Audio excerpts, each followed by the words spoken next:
Welcome to The Engaging Life, a podcast about using engagement equity to improve your relationship building skills in your personal and professional life.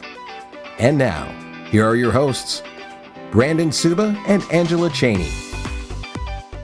Hello, Brandon. Well, hi. I hope my clearing of throat was enough distance between the hello and that one. Otherwise, you may have heard that in the intro. Oh, hi, wow. hi, Angela. Hi, Brandon. It's still your birthday today. It's still my birthday. I mean, I don't want to give away any movie magic, but we back to back But these babies. We do. We record two on the same day. So yes, it is still my birthday. Do you want to share with our UV2B fans what your celebration is?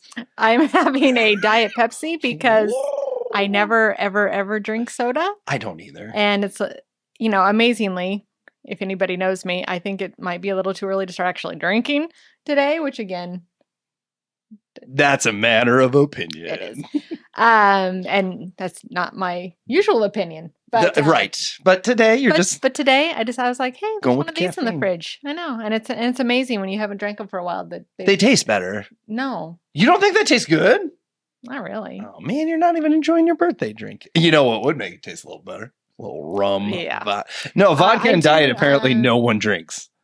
People do, which Think- I think it sounds awful. I've ordered it and even the bartender's like, what? Yeah. We're doing a lot of YouTube action today because I'm doing a face here. And I'm just like, come on, it's a hard alcohol and diet. Yeah. Like that's hand in hand.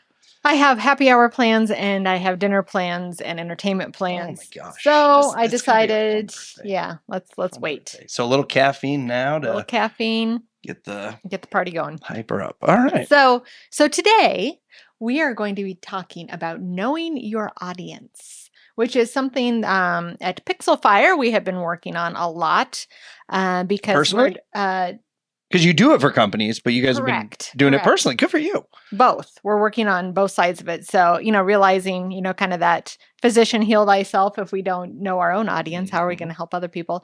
So we're really working a lot on that, on knowing who we're targeting, the different types of people we're targeting, because as a marketing company, we don't just have one target market. Right. We market to home services. We market to not doctors, like esthetician, med spa. Med spa. Yeah. Attorneys. And obviously they are not all the same types of audiences. So we have to come up with different target audiences. And what that is called in the marketing world is developing an avatar. I think that's weird. So, why? An avatar is really a representation of somebody. Oh, okay. You're developing your target market avatar. Right. Okay, that makes more sense. Correct, yeah. I was thinking like you're the avatar. No. Okay. Yeah. And not the blue people. From the I movie. don't. Okay. I wasn't going to say it, but you brought it up. It just surpassed some movie. I wish I could remember the movie. In box office sales. Really? I saw the first one. I have no excited ambitions of seeing the second. I just don't see. And isn't there an Avatar thing at Disneyland now too? I they don't know. I never created got into it either. I don't get it. Okay, anyways, but this Avatar I'm Right. into. However, I'm going to have to stop here and rewind a go bit back. because in our last podcast Oh, where that's right. we were talking about personality tests, there was a couple of straggling things that I said I would research and talk about in this episode. So number one, the Enneagram test Enneagram. is pronounced Enneagram. Yes. I don't think I said it right Right. once. On It the is last podcast. Enneagram. And then the other one was the Myers-Briggs test. The book about it is called The Personality Brokers.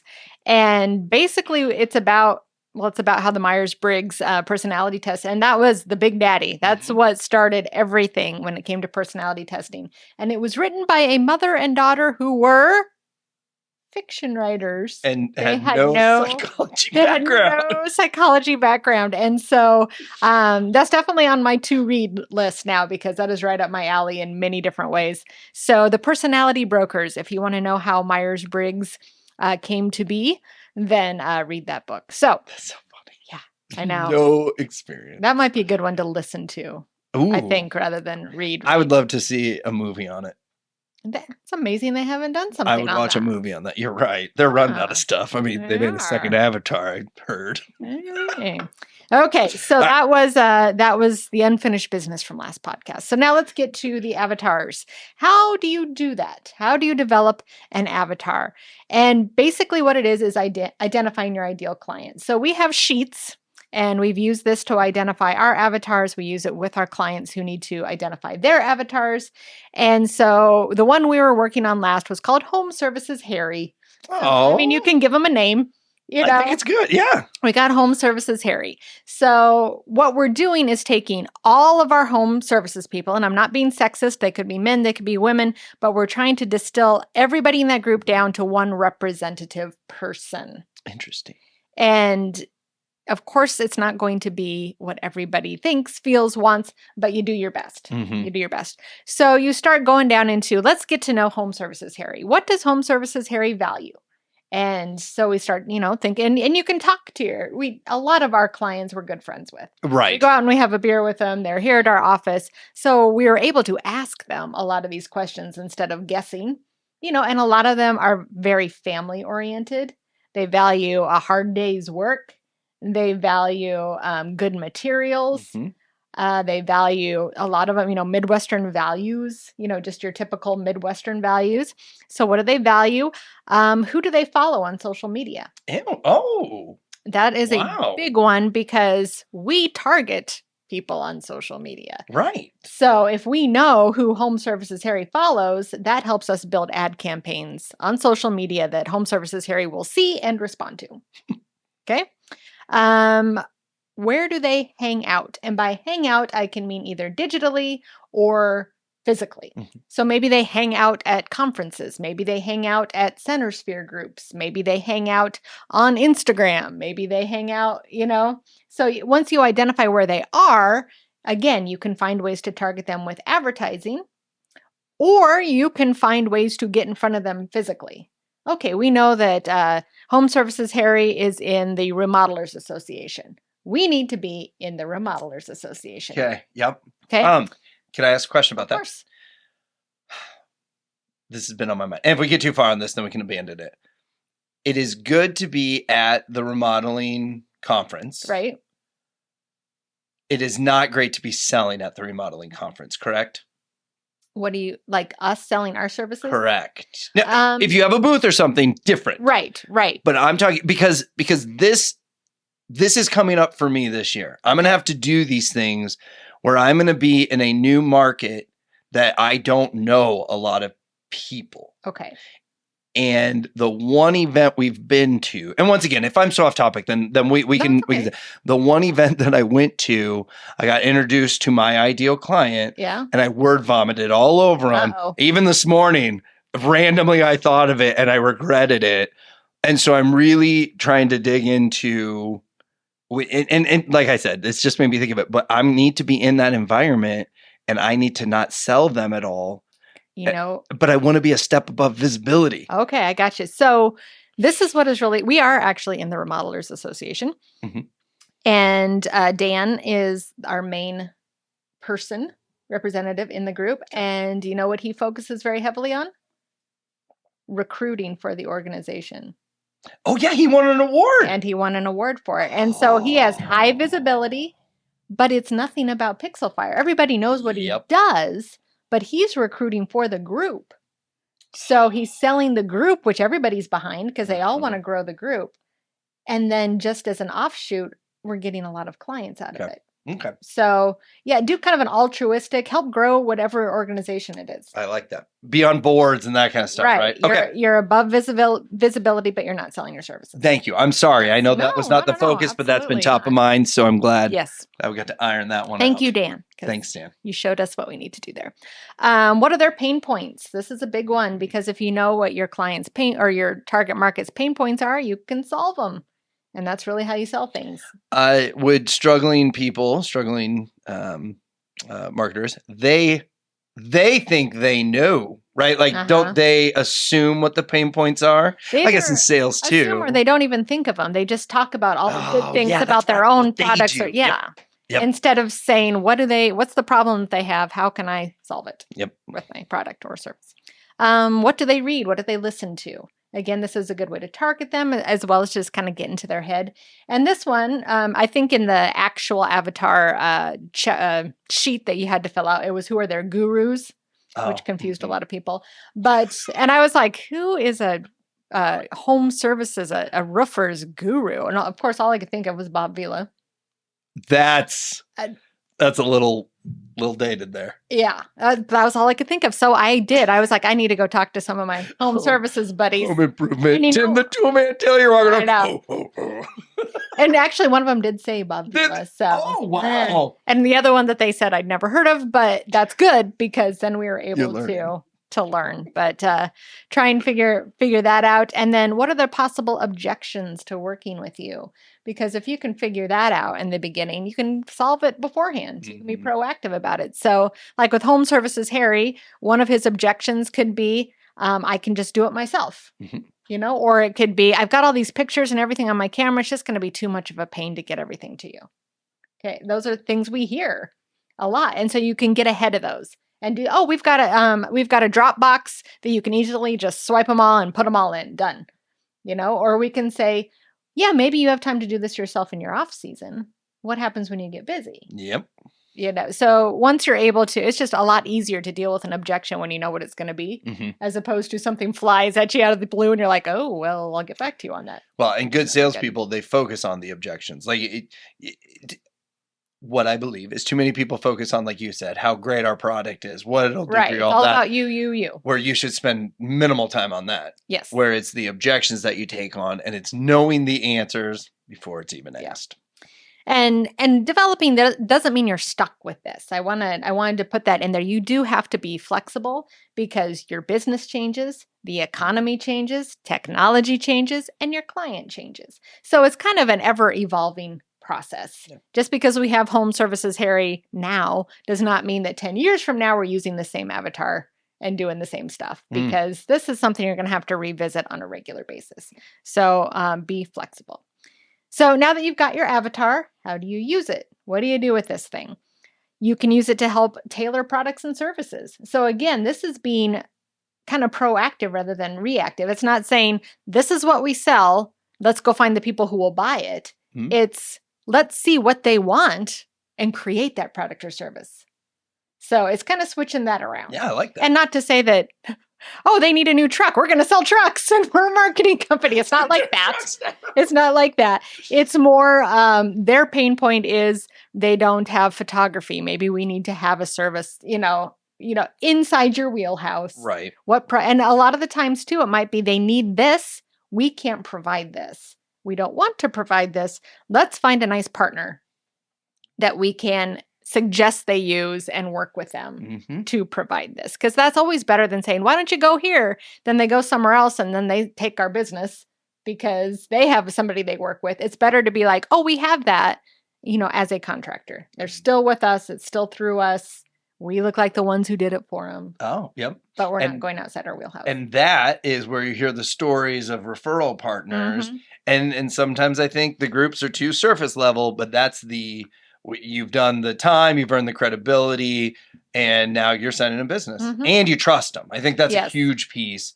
Because there's people I know when I was in mortgages that they were other mortgage lenders, but I could trust them because they offered something I didn't. Yes. I knew I could trust them and they wouldn't poach or anything. They would just do what I came for them. Yeah, absolutely. So you can do that.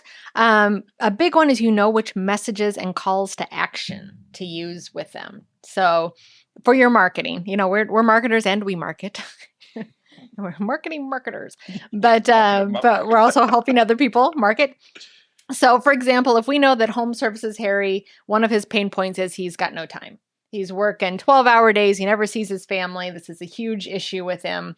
Then the way that we can address our message is, let us take the burden off your shoulders. Let us do this for you. You don't have to do your marketing anymore. You can go home at 6:00 and have dinner with your family and not sit there all night trying to post on social media and doing the things you don't really want to do. Right. So once you realize what they're hurting, where their hurt is, you direct that message to address that. Instead of being like, we have the greatest social media, they're just like, great. Yeah. You know, So does- nothing's clicking the with other them. person said. Yep. Yeah, nothing's clicking with them. You'll know which platforms to use. So like I said, if they're at conference A, you need to be at conference A. If they're using social media platform B, you need to market to them on social media platform B, or at least have a presence there. You know, not Right. necessarily market to them, but be of value on that platform. Know which messages to send to which avatars. So again, in most cases, you're going to have multiple avatars. Sure. So if we're doing like an email campaign, we would know that Home Services Harry should not get the same email as Lawyer Larry Ah, yes. because they're two different. They have two different pain points, two different everythings. You probably even, and this is going to sound, and I don't mean it to sound bad, but if you've got Home Services Harry who went to community college and you've got Lawyer Larry who, you know, has a JD, they're going to use different language. Oh, absolutely. And they're going to respond to different language. So even your email campaigns to the two of them should use different language, different words, different phrasing. You know, you got to tailor it to your audience. So now, of course, I can't stop with business, but before we move over to personal life, do you have anything you would like to add or questions on developing those avatars? So the first list we went over, you Oh, sorry. Put this back here. No, so where you're developing the avatar, Mhm. I use this method also to get in front of my ideal referral partner without asking them for any business. Okay. Because I'm interested on how can I do this better? And as you being the person that would use this, how can I do that better? How can I make it look better? What would be your preferences? And so I could build an avatar with my ideal client. And then I'm also educating them on, I want to do these things well. Well, and also, is there anything people like better than sitting down and having somebody ask them a bunch of questions about themselves? People love that. We absolutely do. They love that because how many times does somebody get to sit down and, unless they're going to a therapist, just sit down and talk about themselves for half an hour or an hour? So that is a great point, that you don't have to do this blindly, and you don't just have to be like, oh, I'm stuck on this one, I'm going to ask my friend. Yeah, no. Invite your ideal client, whether they are already a client or whether you want them to be. Yep. Invite them out for a beer or for lunch, or for not lunch because you're trying to eat and talk the whole time, but invite them for a face-to-face and ask them these questions. They'll love it. They'll absolutely love it. They do. And what's my favorite saying? Be interested, not interesting. Yes. This is all interested. Like all these questions allow you to be more interested in them. I love it because I think it's where salespeople and referral partners and all that. Yeah. It's where they fail. Honestly. Oh, yeah. Because, and even in the referral world, oh, hey, I sent you 5 referrals last week. You should love it. They've never taken the time to understand or to create the avatar you are. Right. And they're sending you crap. Great. Yeah. You sent me 5 crappy referrals that I had to call on, and it was horrendous. It's worse than not getting them at all. Right. So where this is a great focus on know your audience for just developing marketing style. I think you could use this in networking and definitely in sales. And it doesn't have to be, I want to sit down and talk about your avatar. These can just be questions you use throughout your normal, you don't have to say, will you have coffee with me so I can develop my avatar? You can say, will you have coffee with me? And just ask these questions. And I use this one too. I see you as an expert in this area. So I would really like to pick your brain on this. Yes. I just think it's a missed way to make more deposits. We haven't said. We really haven't. Engagement equity in a long time. We haven't, and we should. Engagement equity is all about making deposits and enough deposits of value before you can take out a withdrawal. How many questions? 1, 2, 3, 4, 5, 6, 7, 8. 8 questions before you're even like. Right. Those are all that. And it's giving value as well as getting something back. Yep. So it's, kind of the best of both worlds. Well, and you're learning. Yeah. It really, a very cool thing working in the BNI world is how many 10-minute presentations I got to see on different professions, which made me a stronger networker because when I would meet a lawyer, instead of jokes and all of that, my first question is, oh, what do you focus on? Mm-hmm. Because up until... You'd heard it all. Well, before that, I thought lawyers did everything, right? If you need a lawyer, you just pick up call Saul and boom, no, you need a family lawyer for this. You need a divorce attorney, whatever it is. And so when you ask what they specialize in, I feel that puts you ahead of the last person they talk to, because now, you actually do care. You understand a little bit. Correct. A little bit about the industry. Correct. Yeah. Have to be dangerous. Yeah. So anyways, that's when you were describing all this stuff, I was really reflecting on how I've used that as a sales skill and as a networking opportunity, because I'm not great at talking. Let me rephrase that. I'm really good at talking about myself. So I need to equip myself with the right questions to ask to get. Yeah. And you do have to be prepared, because the natural tendency, the human tendency, is to talk about ourselves. Absolutely. And you've got a little bit of an uphill battle to ask about other people. It's not natural. Right. It's just not natural. Okay. So how about knowing your audience in relationships? It's kind of it seems like that term shouldn't apply, but really it does. Dating really and networking. I gotta get dating and networking are like hand. Yeah. Well, we've even referenced and not just so. What I want to start out with is friends.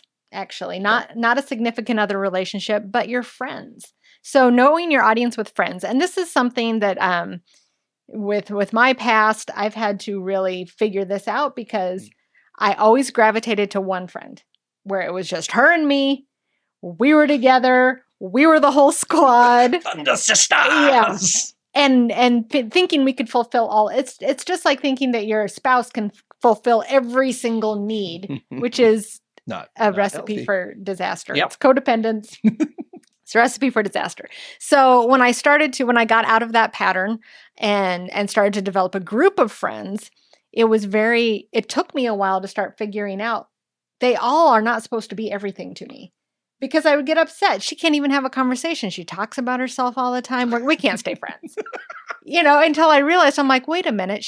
But she's so fun. And she's up for anything. And we can go have fun at any event. Why don't I just have her on tap for that? We don't have to sit and talk about the meaning of the world. I got another friend who's really good at that. Where she's not very fun to go out with. She's kind of a gloomy Gus. But we have great, deep conversations. So it's almost like putting together the perfect friend out of different ones. Okay. Which I think that's how, if you have a group of friends, maybe people are more naturally inclined to do that than me. I just wasn't used to it because I did not grow up with a group of friends. I didn't either. And maybe that's where, not like our personality test line up, but I think that's where we do have a lot in common. Is I do better in the one-off situation. And mind you, I love networking. I love the groups, but I jumped all around. Like I had a semi-friend acquaintance in each different group, in the cheerleading group and the jocks and all of that growing up. And so it was fun for me to bounce around. But yeah, on a Thursday night, if all the groups went and did their own thing, I'm just like, I'm going to go rollerblade and play with Legos. Yes, I'm a high schooler that plays with Legos. I'm in the middle here. But once you start realizing that, then you can focus not only on what do they bring to you, but then you can help them. I'm not going to bring gloomy Gus friend to an event where she has to talk to a bunch of people. It's going to make her uncomfortable, but if I sit and, hey, I have a problem. I'd really love your advice on it. Can we sit and chat about that? That makes her feel wonderful. And my friend who likes to go out, she gets uncomfortable talking about deep things. It's just not her thing. But if this thing's going on, will you go with me to that? It makes her feel great. And we both have fun. So knowing what they bring to the table, what their strengths are. It's also knowing which ones get along with others. I've made this mistake numerous times where I just think we all should be one big happy group. And it's not true, because I have a friend or two who only wants to be alone with me. And they don't like it when I have other friends around. They feel threatened and it goes badly. And so I realized, okay, this is not a group friend. This is a one-on-one friend. Or I have this friend with a very strong personality. I have this friend with a very strong personality. They probably shouldn't be in the same group. You get one really strong personality in one group. You fill in with ones that don't have such a personality.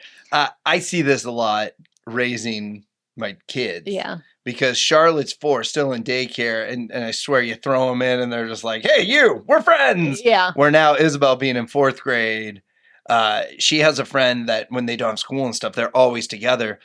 and they get along really, really well, but they're in different groups at school. And it's really, she actually just said this the other day, but she goes, Dad, what's cool is we like have our friends at school, but then on these days off, we really reconnect and everything. And I'm like, that's perfect. That's exactly how this, because when they were trying to merge groups, jealousy was just running rampant in there. You get some personalities that don't mesh. Yep. And Yep. And so, and I remember too, with the hesitation in like high school of bringing two groups of friends together.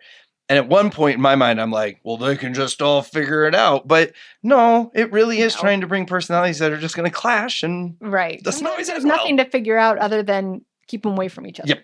Yep. Yeah. Knowing their love languages. I think that is very important. I've got some friends who love to hug. I've got some friends that look like you're about ready to stab them in the heart if you come at them like this. And I've got some who love to hear what a great friend they are to me. Mm-hmm. I've got some who couldn't give a shit less. I've got some who really enjoy presents. Oh, yeah. And figuring that out. And the easiest way to figure that out, watch how they do it to you. If you have a friend who gives you gifts all the time, it's very likely their love language is gifts. Mm-hmm. You got a hugger or somebody who, is always... It's touch. If you got somebody who's always offering, hey, can I run that errand for you? Hey, I'm going to the store. Can I pick up anything for you? Acts of service. You know what's funny? I just realized the opposite love language then you really suck at. Like I've got a friend and unfortunately his wife is just the worst gift giver ever. And he told me this. And then it went down where they returned the gift and got what he actually wanted. I was like, oh, it is bad. Yeah. It's really like those were so off the spectrum. And he even said the original gift, I don't want to give it away, but the original gift, he even point blank said, I don't want it. I won't wear it.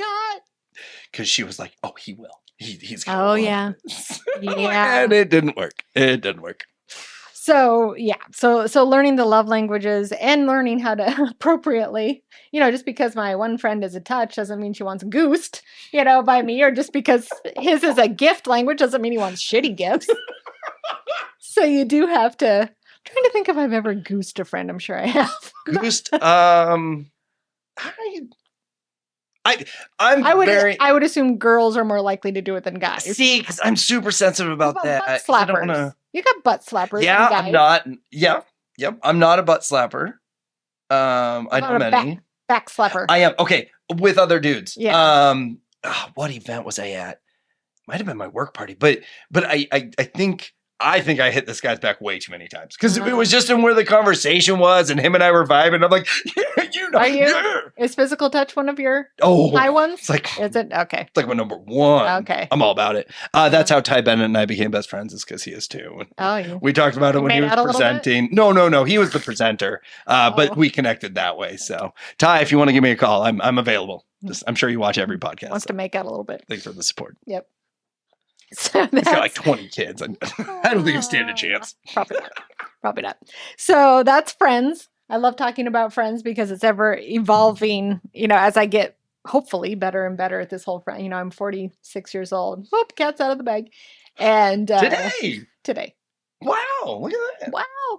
And so figuring out friendships this late in life, it's pretty satisfying, actually. I was pretty stilted for a number of years. I kind of feel I don't know where it would fall under love language, but I think you enjoy kind of now be more aware. I think you enjoy. Oh yeah. Kind of picking. I which do. kind of friend are you? Oh, I absolutely. If figuring people out was a love language, that would be my. Yeah, I'm trying to think of like if there is one, but words of affirmation is my top. Judging isn't a love language.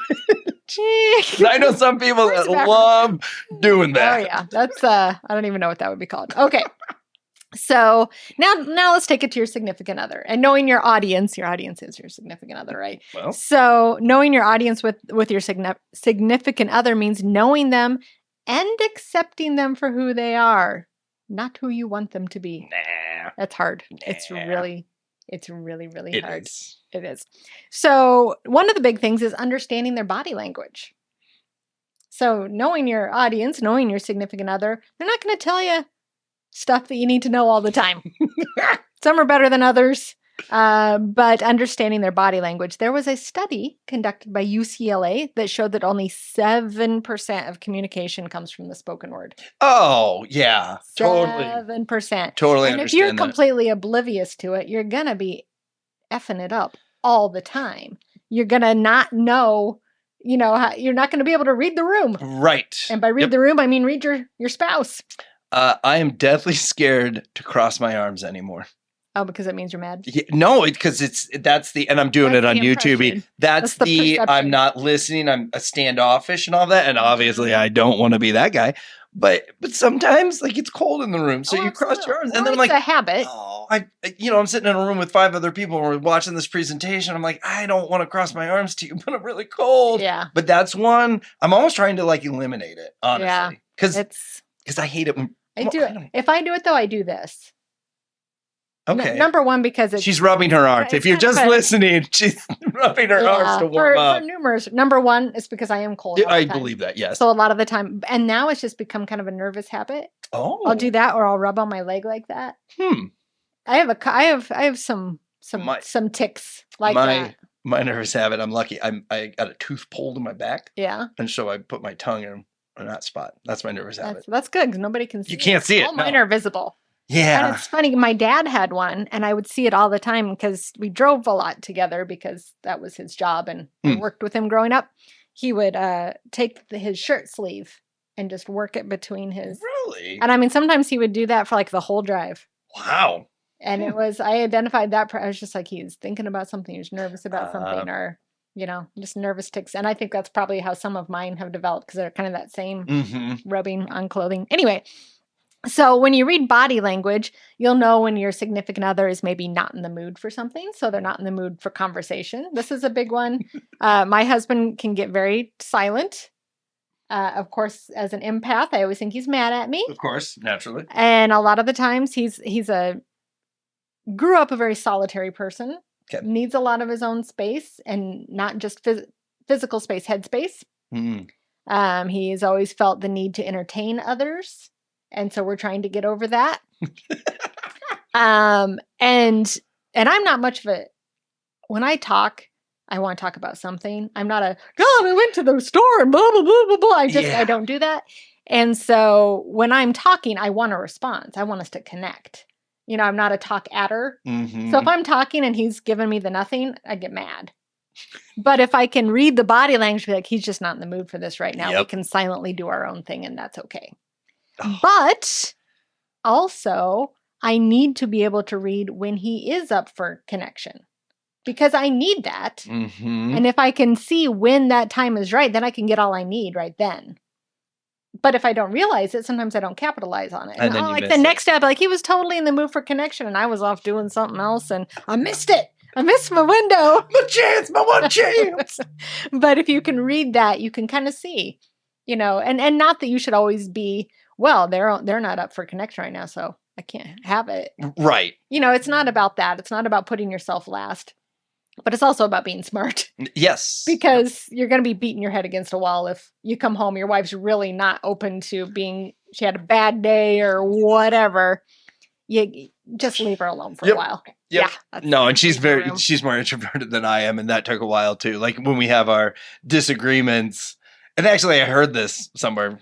I should have figured it out on my own. But, an introvert wants to go sit and think and have a moment where us extroverts were like, hey, let's just hash this out now. We'll be fine. We'll go grab a drink. Yeah. And so I try to respect that. And every now and then, it never comes off right. I want to be very clear. But I will say, do you need a minute? And then that time she didn't, actually. Yep. That was the one time she didn't need a minute. And you can also figure out very early when you're starting to upset them, as opposed to, just trampling all over it. And this is, Todd and I have gotten a lot better at this, our tells. Oh, yep. That it's either the responses and then you're able to as well say, I know that you think one of my tells of being upset is my arms are crossed, but I really don't mean X, Y, Z. And we're sensitive to the point that, one word text responses, I think he's upset. But we've been able to I'll be like, please don't just say K, which he never says that, but okay even. I'm like, I don't even like that one. And he has said, I remember one time he was like, Austin and I are going to go golfing, just the two of us, which I didn't care. I honestly didn't care. I'm Right. like, good. He's out of the house all day. I can sit in my pajamas and watch TV. And I said, go for it. Exclamation point, exclamation point. He took that as I was pissed off. Oh man. And it didn't come out till like weeks later because Oh. I think I said something. You know, he's like, Yeah. can you not say that? Or, you know, that. How it was. How, and he's Mhm. like, just like he's like, just like your go for it. I knew you were upset. And I'm like, I 100% was not. You got to support him. But I know damn well not to say go for it again. Sure is my word. Anytime Oh, anyone writes sure, I read it as sure. You know what helps me though? Every time, put an exclamation point up. You can say anything you I want do. if you put an exclamation point or an emoji after it. I do both those. Thank you very Or, much. this might sound a little mushy, but if Todd puts baby after anything, I'm okay with any response if it has baby included. Okay. No, I use Okay, baby. a lot, Absolutely fine. you Sure, know we're baby. Absolutely fine. but you get just an okay. That's, Nope. Well, And I'll even Todd's pissed at me. say, I'll be like, oh no, it's the dreaded okay. Which sometimes he'll laugh and be like, I'm just really busy. And I'll be like, okay, great. It's like, well, next time, please write. I'm busy. Okay. Yeah. Or just put an exclamation. It takes you point nanosecond to The put neck or smoochy face. But Oh. anyway, because I know now not to do the things. So if I do them, it means I'm purposefully doing them. So it makes me think he's anyway. Once it's identified, We're getting into a hole there. we- Deep, deep hole. let's climb on out. Yeah. So love languages too, of course, with the significant other, even more important, you know, because that's really what the love languages were developed for, was you can apply them to, you know, kids, friendships, work, anything, but they really evolved there. So knowing your audience's triggers. Oh yeah. That's a huge one. Because if you can't figure that out, you're going to step in some landmines and it's going to go badly. So knowing their triggers, knowing how to avoid them, also knowing when you've tripped the trigger and how to diffuse the bomb. Get out of here. Yeah. It's really important. Morning time. Yep. And we actually talked about it in marriage prep. And they said you need to discuss when is a good time to fight and when is not a good time to fight. And so in marriage prep, you break off into small your individual groups and they talk about it. And we broke off and I looked at her and I go, so mornings are out. That's the bad time to fight. And she's like, what do you mean? I'm like, you're not fair in the morning. And up to this day, I mean, there are times in the morning where either I kind of forget it's still morning or she just hasn't woken up yet. And I'll say something that's like, wow, that would have went so much better at lunch. Oh, Todd's is right when he gets home from work. He's got to have his moment. He needs at least an hour to decompress. Wow. That is not the time to talk to him or bring up anything. Oh, yeah. Yep, not the time. And then the last is what makes them feel loved. So this was, you know, a course that we did together where that was one of the questions. What I did this as an act of love, and also what did I do that made you feel loved?